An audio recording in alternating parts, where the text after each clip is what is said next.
Hola, hoy día yo quiero llegar y justamente voy a profundizar los días anteriores, pero voy a llegar y destacar dos temas, grueso, para cerrar con un tercero, pero quiero llegar y destacar dos temas. Primero tiene que ver cómo el gobierno ha enfrentado su simbología y sus desafíos en estos últimos días. Hemos tenido un discurso presidencial, el 1 de junio, que de alguna manera a mí me dejó bastante perplejo. Primero porque más allá del contenido del discurso, termina en la noche eventualmente como una especie de resumen por cadena nacional que tuvo por objeto llegar y venderlo, yo creo que a un público más joven, y ni siquiera más joven, yo diría estaba dirigido a niños, porque en realidad se eclipsó absolutamente todo lo que eran las promesas respecto de los anuncios y todos los proyectos que se querían llegar y justamente vender, en lo que eran 2 o 3 códigos simbólicos que estaban ahí, que tenían por objeto llegar y apelar a una manipulación de la gente y a sus emociones. El tazón de Brownie eventualmente no fue algo casual. Fue estudiado, fue pensado y tuvo por objeto llegar y dirigirse a todos nosotros eventualmente para llegar y apelar nuestras emociones. Fue un acto de debilidad y no un acto de fortaleza. Y en el fondo tuvo por objeto llegar y tratar de cultivar identificación tribal, identidad, en grupos que de alguna manera el gobierno cree que es indispensable para llegar y compensar la falta, falta de apoyo y el deterioro que ha venido sufriendo hasta ahora. Y la verdad de las cosas es que es curioso lo que hizo. Porque si uno va al contenido del discurso presidencial, todos esos anuncios, más allá del debate que ha habido sobre si son cumplibles o no, cuánto cuestan o no, se están dando en un momento en donde el gasto fiscal se está contrayendo. Y no solamente se está contrayendo, sino que promete contraerse cada vez más eventualmente en los próximos meses. Podrá ser que ese gasto fiscal se está contrayendo con ajustes contables y manejos de alguna manera de la elección de presupuesto en una u otra, pero lo hecho es que se está contrayendo. Así que estos anuncios no pasan de ser eventualmente un anuncio para la galería y que tiene por objeto mantener expectativas, por así decirlo, que lleguen y justamente mantengan la cohesión y la identidad hacia lo que es el verdadero desafío que el gobierno tiene hacia el plebiscito. Incluso Camila Vallejo dijo hoy día de que que prometen llegar y tener el comienzo del tren rápido a Santiago Valparaíso durante esta misma administración, de este mismo gobierno. Entonces este shopping list que nos han ofrecido, por así decirlo, en ese discurso presidencial, que de alguna manera tiene por objeto llegar y mantener a grupos en el país efectivamente como en la expectativa de que sus expectativas, sus demandas se van a poder llegar y cumplir, en un momento en que las percepciones son completamente distintas. Se está teniendo la sensación de que los ingresos están cayendo, de que el desempleo va aumentando, que la inversión está estancada y que en la práctica eventualmente el país en lo que se refiere al devenir futuro, tanto próximo como de mediano plazo, eventualmente no va a ser positivo, va a ser negativo. El Banco Central acaba de subir las tasas de interés a niveles que no hemos tenido en más de 20 y tantos años, ¿no? Lo que quiere llegar y decir que en realidad la liquidez se está tratando de contraer, el gasto público se está contrayendo, y en realidad la economía va a sufrir un ajuste, mientras que el discurso público va en una dirección completamente distinta. Y en el fondo, lo que se hace es tratar de manipular a los chilenos en este clima y en esta especie de fantasía de que no se condice con la realidad.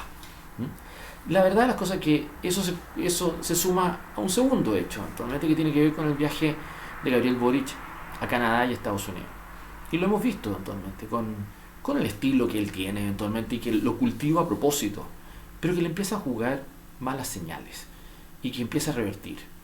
El país empieza a llegar y desmoralizarse y empieza a sentir eventualmente que no tenemos presidente y que incluso en actos protocolares, ¿no? con lo que puede ser el primer ministro de Canadá y otro eventualmente, lo que parece ser del Boric que maneja inglés, no maneja inglés, que lo que parece ser eventualmente el presidente que maneja los temas o que de alguna manera está llegando y aprovechando una gira internacional de una determinada manera, no es tal. Y que en realidad efectivamente la figura presidencial es eso, el juego de Brownie con esta especie de 2 o 3 detalles que no son tales. Al contrario, Gabriel Boric, cuando llega y hace un discurso ante empresarios en Canadá, efectivamente dicen que efectivamente él no es Maduro, no es Nicolás Maduro. ¿Por qué hace eso? Hace eso porque la pregunta está instalada, porque en realidad efectivamente la imagen no solo de Chile, sino que de toda la región eventualmente va a un deterioro progresivo. Y mientras estas figuras nuestras en el exterior tratan de dar la imagen que no vamos para allá, se está dando justamente las imágenes contrarias a nivel interno del país, de que sí vamos para allá, que se quiere llegar y poner un pie forzado sobre unos, sobre otros, y se quiere llegar y generar efectivamente condiciones que en la práctica el país teme, y que no solamente teme, sino que genera cada vez más angustia y genera recelo, por así decirlo. Entonces, esta cacofonía, esta especie de doble discurso, uno para la galería y otro para los inversionistas, las personas que de alguna manera son los actores de opinión, es lo que tiene efectivamente el país en este instante eventualmente medio perplejo. Pero no cambia las expectativas, no cambia las sensaciones eventualmente y el malestar. Al contrario, no solamente la violencia sigue aumentando, sino que hace pocos días atrás hemos tenido amenazas de parte de la CAM que van a empezar a llegar y tomarse colegios, por así decirlo. Y que no tienen ninguna intención eventualmente de llegar y ceder, no solamente en sus demandas, sino que en sus medios de lucha y en la presión política y el desafío que hacen al Estado. Entonces, nosotros tenemos un deterioro del cuadro público. Y ese deterioro del cuadro público termina con una declaración de la ministra vocera, de Camila Vallejo, cuando llega y dice que para el gobierno cumplir su programa depende de que Apruebo gane la elección. Entonces ya para el gobierno no es el tema de que su estrategia hacia el plebiscito es por el contenido de la Constitución, sus artículos permanentes, su diseño político y la democracia que llega y define. No, ellos quieren llegar y hacer una campaña que entienden que nadie va a leer esa Constitución, que nadie va a llegar y manejar efectivamente los 400 artículos, los 300 artículos transitorios, no se van a enredar en esos temas, sino que va a llamar a las personas que ya votaron por el gobierno para decirles que si que quieren que el programa del gobierno se pueda cumplir, necesita que Apruebo se gane. Eso es tremendamente decisivo, por así decirlo, porque el gobierno se está ordenando en torno al plebiscito, entiende su rol respecto al plebiscito, entiende que no puede ser neutral respecto al plebiscito y entiende que tiene que ordenar un relato, por así decirlo, respecto de cómo enfrentar ese plebiscito, que no se enrede en temas que nos dividan, por así decirlo, sino que les dé a sus partidarios, por así decirlo, la sensación de que el país va a salir mejor con apruebo que con rechazo. Y eso es muy potente cuando tú estás en el gobierno, por así decirlo. Independientemente que la figura de Gabriel Boric cometa errores, se centre en Brownie o llegue y justamente cometa errores protocolares en el extranjero, no se pueda llegar y manejar bien, y genere eventualmente un debate que de alguna manera genera más crítica que apoyos, por así decirlo. El gobierno se está ordenando respecto de su único desafío político en esta vuelta. No es la economía, no es la violencia, no es respecto de los temas que efectivamente interesan a los chilenos, sino simplemente llegar y ganar su plebiscito. Y en eso, eventualmente, no van a tener dos estrategias, van a tener solamente una. Bueno, ese es un tema. Pero ¿qué está pasando al frente? Al frente ustedes ya me han escuchado ya en dos de estos programas insistir que no hay un solo rechazo y de que Apruebo puede ganar. Y de que en el fondo, tal como vamos, eventualmente esto va a terminar mal. Bueno, ¿qué es lo que ha pasado hasta ahora? Lo que hemos tenido hasta ahora ya no es solamente un rechazo que no es rechazo, sino que estamos empezando a tener gente de rechazo que está empezando a apoyar a Apruebo. Hemos tenido a Agustín Squellas hasta hace pocos días atrás eventualmente diciendo que hasta ahora vota Apruebo. Hemos tenido a Mario Weissblut saliendo en un artículo diciendo ser o no ser, como Hamlet, por así decirlo. Apruebo o rechazo, como manteniendo la duda, por así decirlo. Hemos tenido eventualmente Mario Marcel eventualmente anunciando que va a apoyar efectivamente y votar a Apruebo. Hemos tenido a Andrea Repeto eventualmente llegando y llamando a Apruebo. Hemos tenido eventualmente figuras de la democracia cristiana llamando a Apruebo. Entonces, la verdad la cosa es que de un rechazo a no rechazo estamos empezando a encontrarnos con actores que se pensaban que podían estar por rechazo que están apoyando a Apruebo. Ha surgido dentro de la Renovación Nacional un grupo eventualmente que se llama un grupo por no Apruebo. Hemos tenido además gente que está discutiendo quórums, si es que efectivamente se produce un acuerdo en torno en el Congreso respecto del mecanismo definitivo para reformar la Constitución, de 2/5 o a 4/7.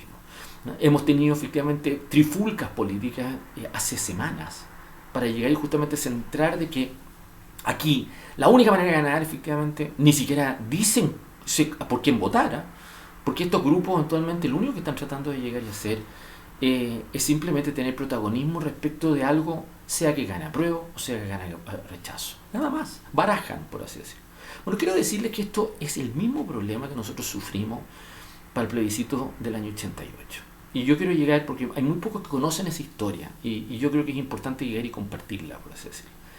Yo les he dicho anteriormente que nos demoramos 3 años entre el 85, que era el Acuerdo Nacional, y el plebiscito del 88 para llegar a imponerse y elaborar una estrategia, un relato y una sola plataforma.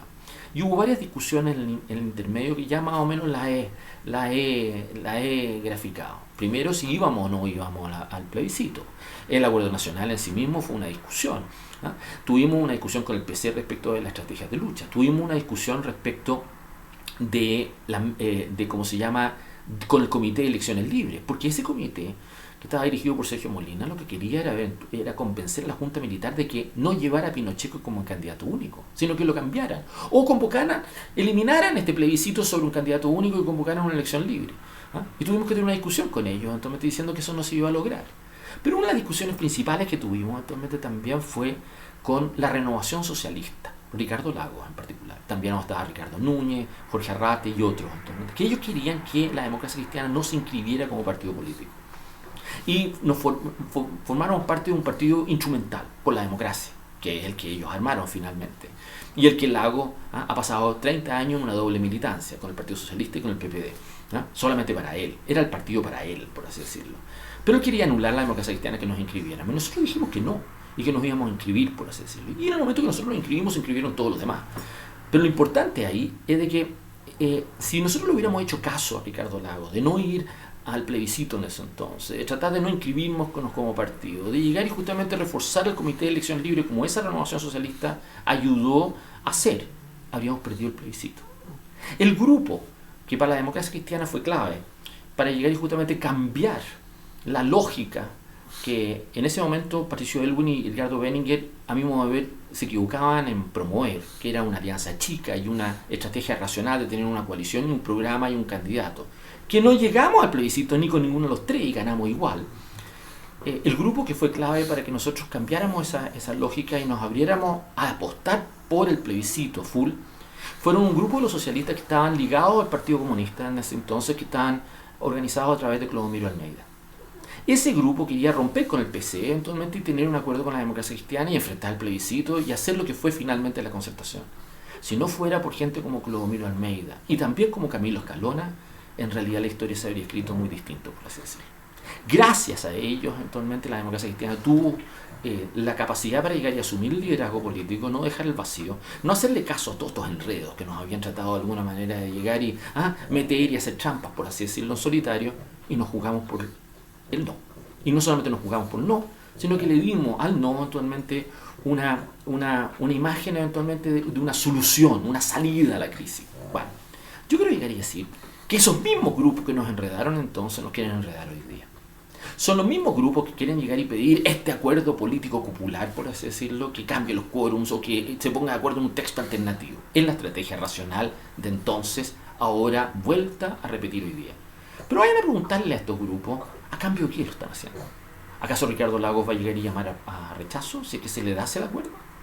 ¿Acaso vamos a tener a Cristian Banken, a Mariana Aylwin, vamos a tener a todas estas personas que ya han dicho que están por más apruebo que rechazo, llamando rechazo? No. ¿Acaso van a cambiar el texto constitucional como ellos han tratado de lograr hacer? No. Fíjense que yo me he dado la molestia de tratar de leer efectivamente las normas transitorias y es realmente como entender chino mandarín, por así decirlo. Porque hay una cosa, ahora efectivamente quieren llegar y resucitar normas fenecidas del Pleno en la misma comisión de armonización para tratar de volver a insistir de ella respecto del término del Senado. Hay una discusión aún pendiente respecto del término de los mandatos jueces. Hay una discusión respecto a qué jueces se les va a aplicar ese término anticipado de funciones, por así decirlo. Hay plazos diferentes, por así decirlo. Uno el 2026, otro muy entrado en la década del 30 de este siglo, por así decirlo. Bueno, yo lo que quiero tratar de explicar es de que eso denota eventualmente algo que no va a estar en el debate de nadie. Ni siquiera la va a conocer el grueso del país, no va a hacer algo decisivo en la elección, todo lo contrario. Sino que simplemente va apuntando a grupos que se van acomodando, por así decirlo, para que finalmente se inmunicen, sea que gane apruebo o sea que gane rechazo. Y eso es lo único que incentiva a que no se pronuncien respecto de una u otra opción, sino que ellos sigan para satisfacerle a ellos sus intereses, sigan en la indefinición política hasta después del 4 de septiembre, cualquiera sea el resultado. Entonces, lo que debería ser un acuerdo para llegar y generar una campaña competitiva para rechazo, no lo es todo lo contrario, sigue quitándole competitividad al rechazo e impide hacer la tarea que hay que llegar y justamente hacer en función de este plebiscito. Hoy día, Sergio Melnik efectivamente me comentaba a mí en redes sociales que él esperaba de que se hiciera una plataforma espontánea. Yo le trataba de explicar de que no hay nada que se va a poder hacer de manera espontánea en un enredo de esta naturaleza. A esta altura deberíamos haber tenido una sola campaña de rechazo ya organizada con camiseta y que se hubiera replicado en todo el país y que hubiera generado identificación de las personas. Y ahí viene mi tercera y última reflexión que quiero hacer con ustedes, que es básicamente qué hacer para adelante. Porque la verdad las cosas es que los actores que debieran tomar el timón, por así decirlo, no lo van a hacer. Del mismo modo que ustedes me han escuchado que hacia la segunda vuelta del año pasado no hay Boric sin Kast, y que Kast es responsable del desequilibrio político que ha terminado en Boric y de Apruebo Dignidad. Bueno, yo quiero decir que si se llega a imponer Apruebo en este plebiscito va a ser por culpa de dos personas y los grupos que están alrededor de ellos, de Sebastián Piñera y de Ricardo Lagos. Ellos son los que en este instante han enredado la competitividad, rechazo, dilatado y al mismo tiempo impedido eventualmente hacer lo que hay que hacer hasta ahora. Grupos que están muy marcados por intereses empresariales y económicos que han enredado a Chile, yo diría, hace más de un siglo, por así decirlo. Y han enredado sobre todo a la derecha, porque en realidad la han enredado en los años 20, la han enredado en la reforma agraria, la enredaron con Pinochet y la enredaron, para qué decir, en estos 30 años, en lo que ha terminado el desequilibrio político en favor de una izquierda que recela de esos grupos. Pues bien, yo lo que creo que hay que llegar a hacer es darle voz a los que necesitan voz. Y la verdad las cosas que yo como he visto de que este 75% no responde a este juego de poder de estos grupos, por así decirlo, hay que llegar y tratar de hacerle fácil a esos grupos poder llegar y responder a sus angustias, a sus ansiedades de un texto constitucional que ellos sienten una amenaza. En general, no hay dos opiniones sobre ello. No existe una buena impresión de esta convención constituyente. Podrán decir de que existe un divorcio entre los grupos de mayor edad y los más jóvenes de respecto de este plebiscito, pero la verdad las cosas es que en general hay una visión negativa respecto del proceso constituyente por sí solo. Y en general los apoyos o rechazos tienen que ver con cómo estos grupos ven la trama política en general, sus relaciones, los grupos de poder y cómo se relacionan unos con otros. No tiene que ver solamente con el texto de la Constitución. Y tiene que ver eventualmente cómo ven que esos grupos se comportan y no reflejan las ansiedades y las demandas que tiene el país efectivamente en todos nosotros. Ese es el desafío que tenemos nosotros, tratar de llegar y justamente darle una solución y disminuir las ansiedades de ellos. Y tratar de darle confianza a esos chilenos que votar rechazo es más una solución que un problema. Es justamente introducir incentivos que hoy día no existen para que en el fondo la gente se atine y que deje de llegar y enredar y comportarse como se han comportado hasta ahora. Las personas que están efectivamente enredando hasta ahora lo hacen en gran medida porque sienten que el país está desequilibrado y no va a cambiar el péndulo en el corto plazo.